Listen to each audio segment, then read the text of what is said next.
Attraction isn't logical, it's not something a woman chooses, it's something she feels, and the difference between the man she forgets and the man she fantasizes about, it's not just his looks, not his money, not even his confidence, it's his words. The right words can slip into her mind, crawl under her skin and stay there on repeat. Most men throw out generic compliments: you're beautiful, you have pretty eyes, nice, sure, memorable, not even close. But if you say the right thing in the right way, she won't just hear it.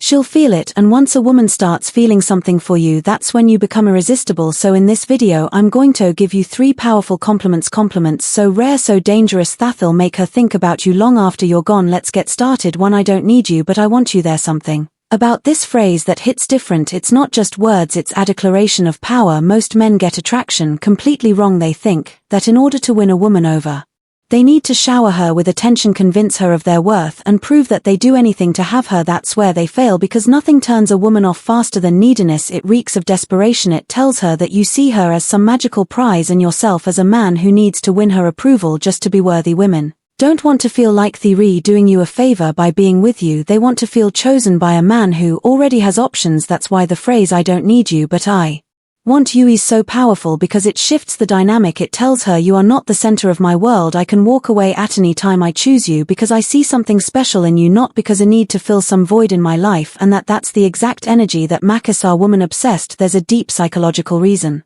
why women find detachment so attractive. It's called the law of scarcity, the idea that people value what is rare, uncertain, or difficult. Think about it. If a man is always available, always texting first, always eager to please, what happens? He becomes predictable, expected, boring. But if a man is confident, focused on his own life, and not easily impressed, now he becomes a challenge, and women are drawn to challenges instinctively. By saying "I don't need you, but I want you," you're sending a subconscious message: I'm a man who has standards, I'm not desperate for love. Identity chase, I attract, and that energy, it's magnetic. Now let's be clear, this isn't about acting like you're too cool for her. It's not about being rude, dismissive, or emotionally unavailable. That's where a lot of men go wrong. Confidence is about knowing your worth. Arrogance is about forcing others to recognize it. Big difference. If you tell a woman "I don't need you, but I want you" with an arrogant smirk, she'll see right through it. She'll know you're just putting on an act. But if you say it with genuine confidence, if your actions back it up, if your life is already full of purpose, passion, and personal fulfillment, she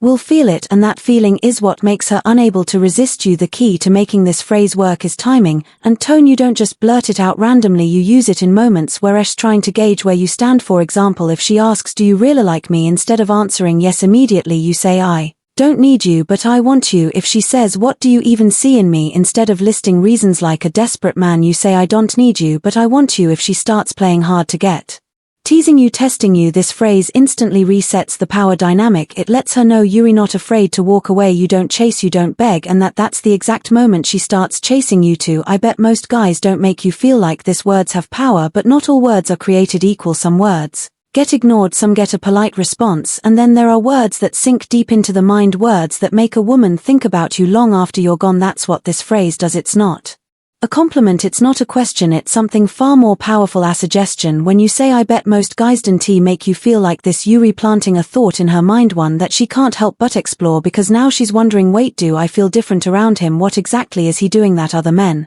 don't?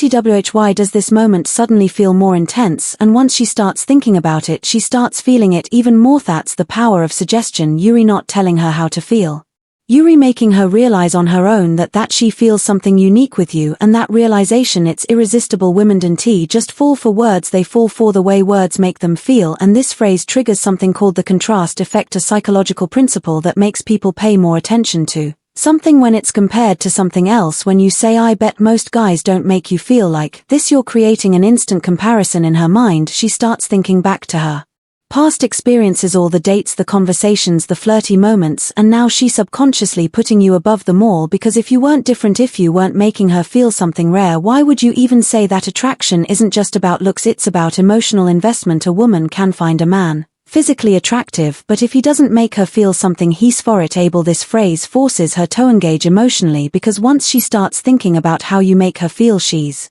locked in. Now she's analyzing your words, your energy, the chemistry between you. She's feeling the difference instead of just hearing it, and that's the moment she starts wanting more. Most men rely on surface level compliments. They tell a woman she's pretty, that she smells nice, that she has beautiful eyes. That's why this phrase is so different. It doesn't focus on her looks, it focuses on her experience with you, and that's what makes it hit hard. Boothery's the key, you have to back it up, you can't just throw this phrase out there and expect magic. You have to actually create a moment where she feels different around you. This means keeping eye contact just a second longer than normal, slowing down the conversation so it feels deeper, more intense, saying this phrase at a moment where she's already feeling a spark. If you do this right, she won't just hear your words, she'll feel them, and that feeling will keep her coming back for more. The key to using this phrase correctly is timing. Drop it too early and it feels forced. Say it in the wrong moment and it loses its power. Here's when to use it: after a deep conversation, if she's opening up to you, sharing personal thoughts, or laughing more than usual. This is the perfect time. During a moment of chemistry, if you can feel the energy between you shifting, maybe there's some flirting, maybe she's looking at you differently, this phrase seals the deal right before you leave. Saying this phrase before ending a conversation or parting ways creates a lingering effect. She'll be